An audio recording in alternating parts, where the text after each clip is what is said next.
On the way to Hawks Pond, I stopped and checked this trail came up here that they had all the links and everything else on when I first arrived. Oh, we have had a few travelers since I got here.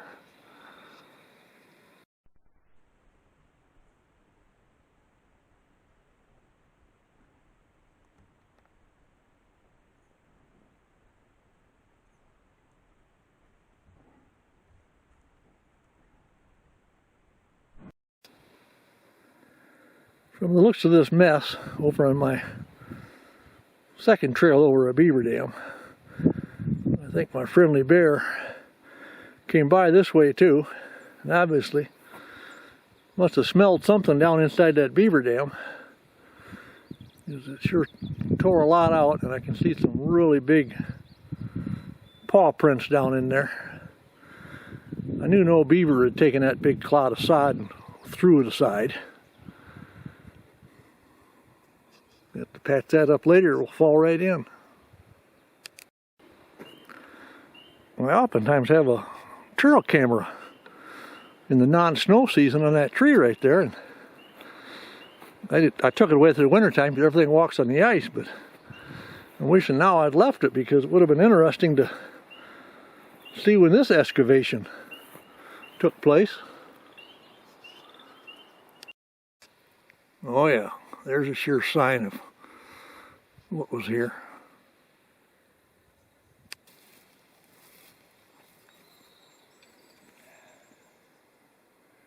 Well, I'm sure that bear had good intentions, you know. He probably wanted to start this up and do a little trail mowing, you know, make things easier for him to walk all summer long. But I wish when he got done with it, couldn't get it started, he'd at least put it away properly.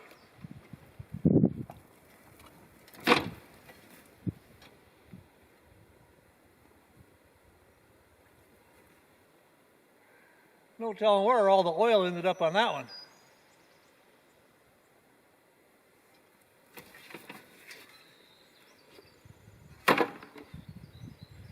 At least he didn't eat up the gas tank like he did the last time I left a gas-powered apparatus over here. Never did get that machine going again.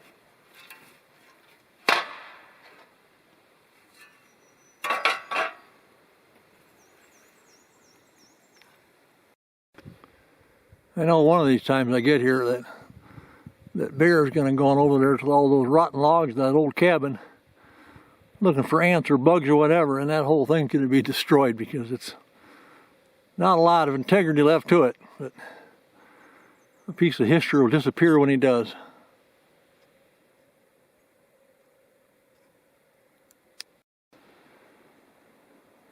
As I prepare to put that guest cabin up, I've been watching and reading about all these different ways to notch and everything else, and I looked at my cabin and the way these guys did it, and pretty much they took some axe strokes, whittled where they had to pretty quick, and laid those logs in place.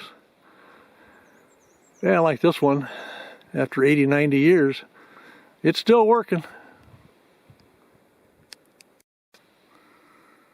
This is just the side of that lawnmower that was tipped over, and I guess people coming along, they can still see the cabin's that way, but as that bear has whittled away over the last couple of years, it's my sign has been reduced to kindling.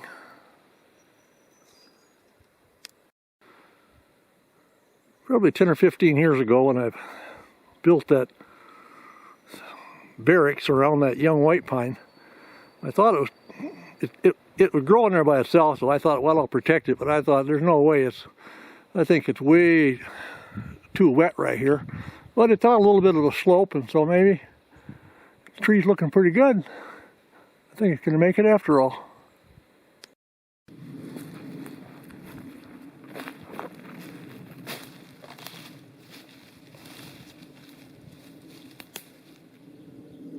The area you see right here, maybe we call a little plot. I come in with a brush saw in the wintertime a couple times, and I just shaved it off at the ground.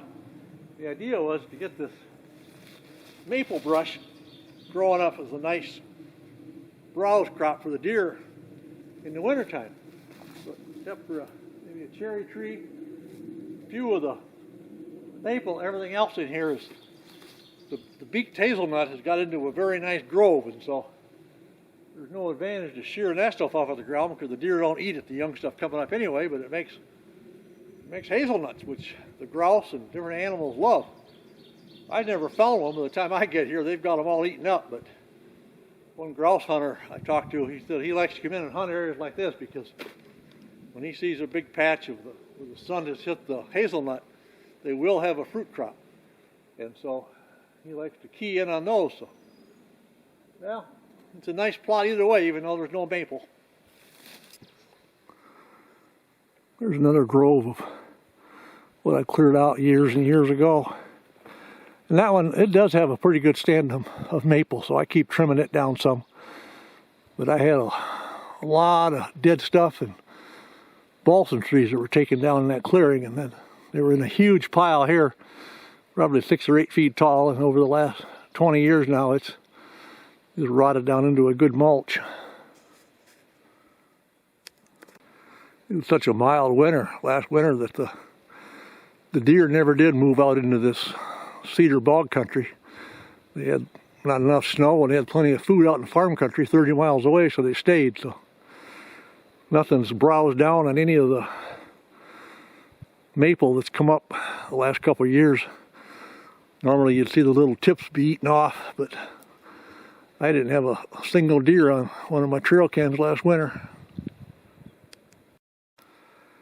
As I've approached Hawks Pond, I've been hearing the trumpeter swans.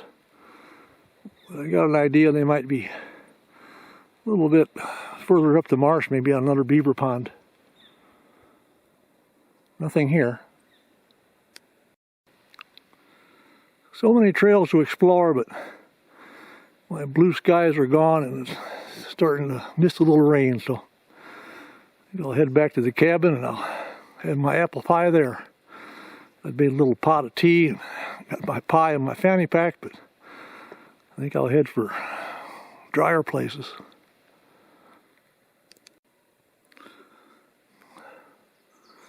Need to get back to that cabin, but we can slow down as we walk through one of my quiet little shaded lanes.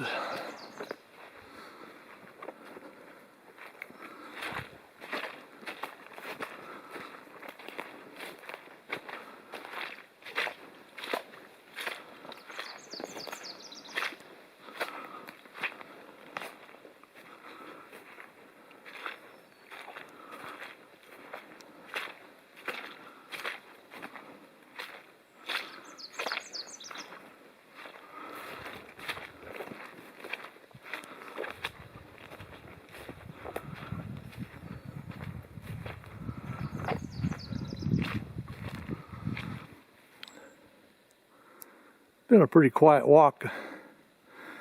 Did hear the trumpeter swans, rough grouse maybe way in the distance drumming. Flicker did come across Hawks Pond as I left. Otherwise, not very many birds present. Do need to pause for these marsh marigolds. They're along the side of the stream that flows out of the spring.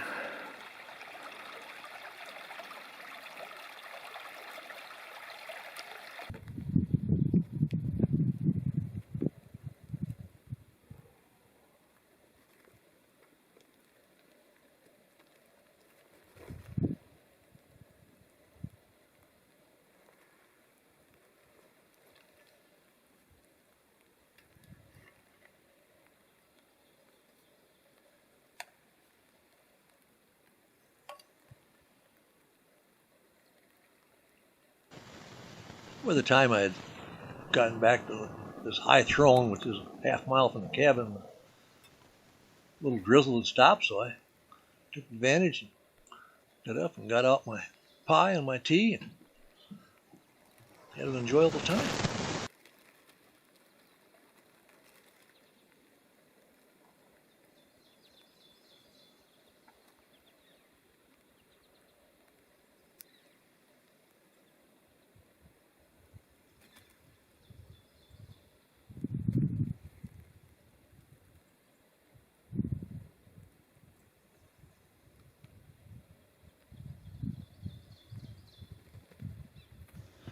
few years ago, our resident pair of Canada Jays moved from the cabin and came over here and kind of let a younger crowd take over the cabin area. And when we get over to this throne, they're very common for them to come around and get some food from us. I don't know what goes on there, if they get old or whatever, but I did note that this pair of Canada Jays that come in and got some food from me, there's no young birds with them, so I don't know if they just kind of a retirement home thing. They move away, but a number of years ago I had one I called the bold and finicky Canada Jay, and it showed up by Hawks Pond and further west for a few years, and then we haven't seen it for quite a while, but I don't know I just don't know that much about how this works with these Canada Jays in old age.